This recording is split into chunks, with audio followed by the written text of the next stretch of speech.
Welcome to the Salmon Runs YouTube. Enjoy the video.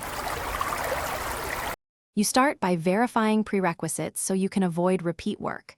Power the sensor or charge to at least 80% because unstable power skews calibration.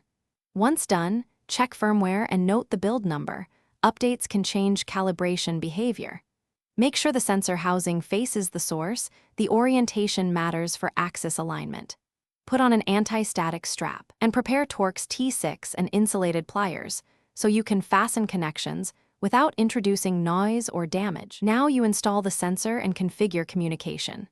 Attach vibration damping pads first, then secure the sensor with screws torqued to 2 Nm to prevent microshift.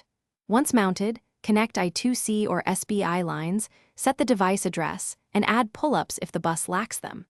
Power on and run the built-in self-test to confirm sensor ID and basic responsiveness. If the self-test fails, cycle power and recheck wiring. Proceed to calibration only after tests pass. Finish by calibrating and verifying outputs so readings are reliable. You perform a multi-point calibration across the sensor S operating range, applying known references and logging offsets and scale for each axis. Once calibrated, validate outputs against an independent reference to confirm accuracy. If values drift or noise appears, make sure mounting is secure, ground paths are solid, and nearby EMI sources are removed. A key troubleshooting tip: if readings remain unstable after these checks, swap in a known good power supply before replacing the sensor.